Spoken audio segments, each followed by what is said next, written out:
नमस्कार बहनों।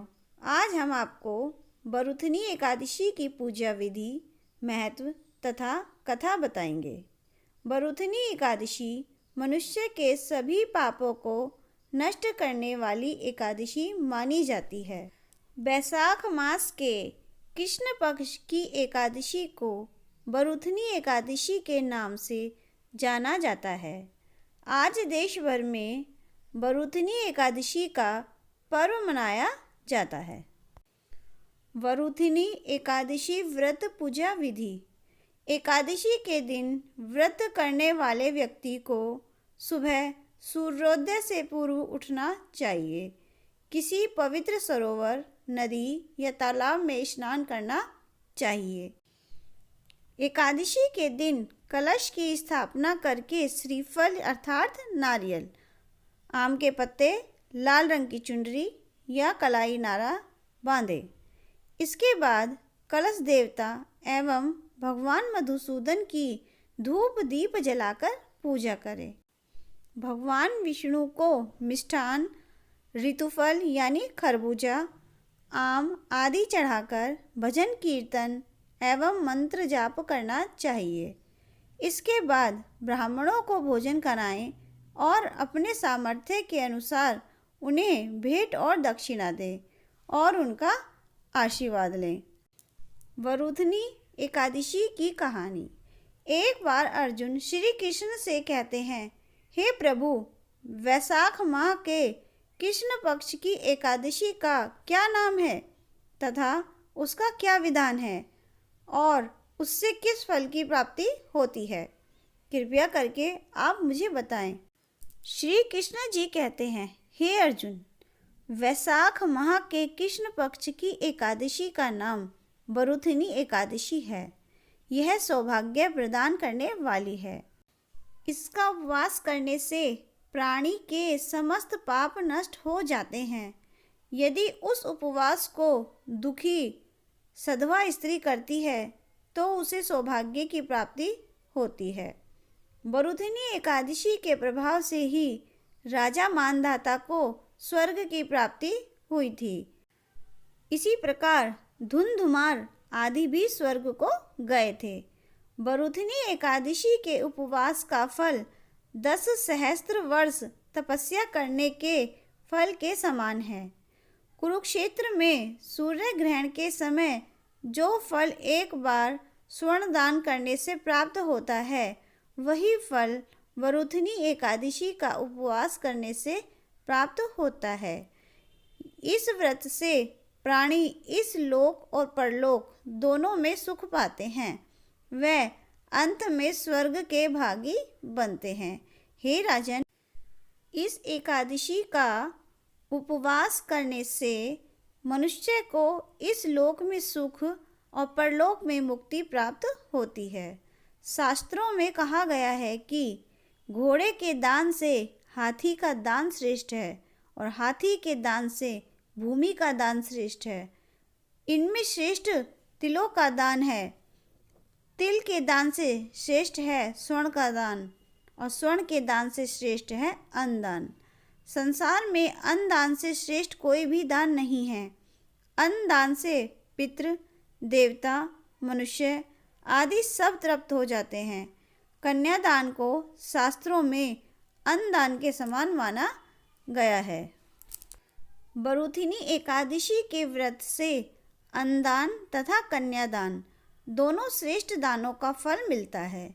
जो मनुष्य लालचवश कन्या का धन ले लेते हैं या आलस्य और कामचोरी के कारण कन्या के धन का भक्षण करते हैं, वे प्रलय के अंत तक नरक भोगते रहते हैं या उनको अगले जन्म में बिलाव योनि में जाना पड़ता है। जो प्राणी प्रेम से तथा यज्ञ सहित कन्यादान करते हैं, उनके पुण्य को चित्रगुप्त भी लिखने में असमर्थ हो जाते हैं। जो प्राणी इस बरूथनी एकादशी का उपवास करते हैं, उन्हें कन्यादान का फल प्राप्त होता है।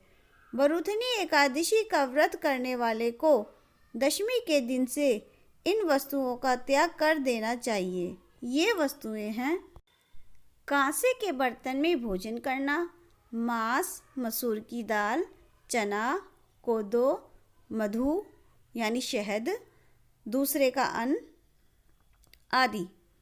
व्रत रखने वाले को पूर्ण ब्रह्मचर्य से रहना चाहिए।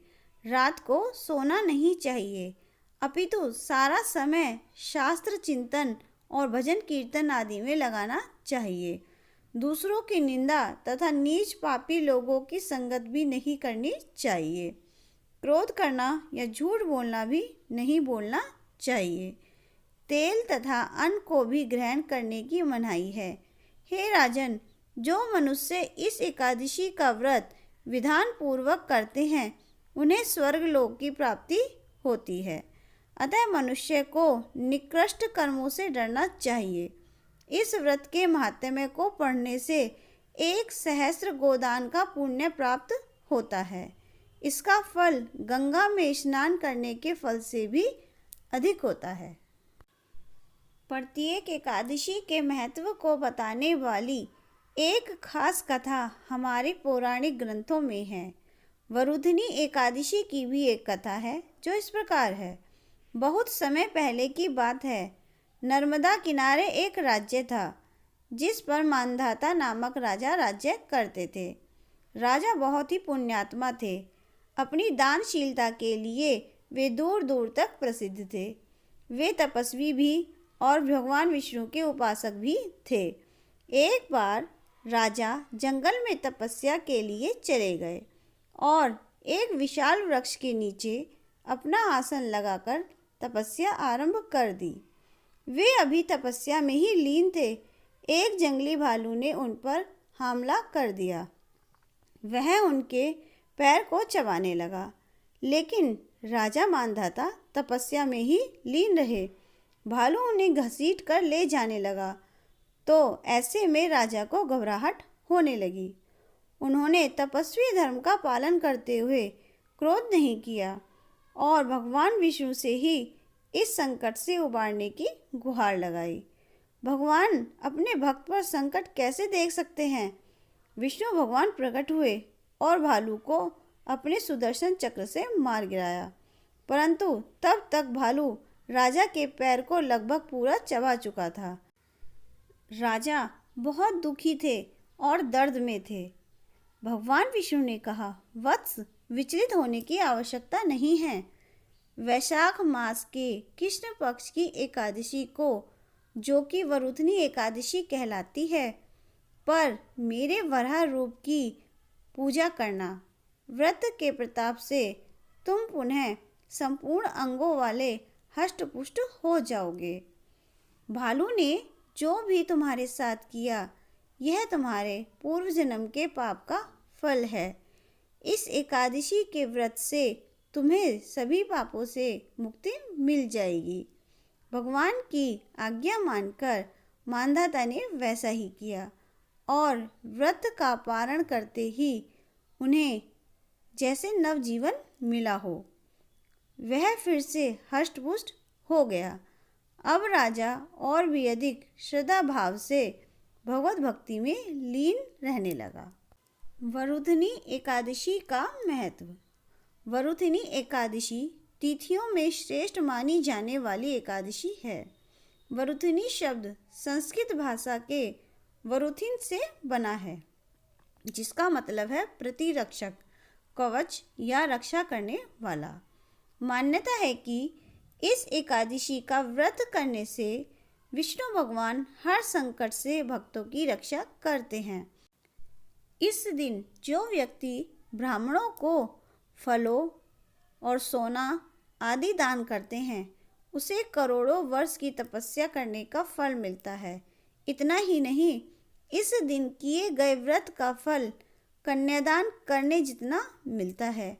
इसलिए इस व्रत को संपूर्ण पापों को नष्ट करने वाली एकादशी कहा गया है। गंगा स्नान करने से जिस पुण्य फलों की प्राप्ति होती है, वही फल इस व्रत से मिलता है।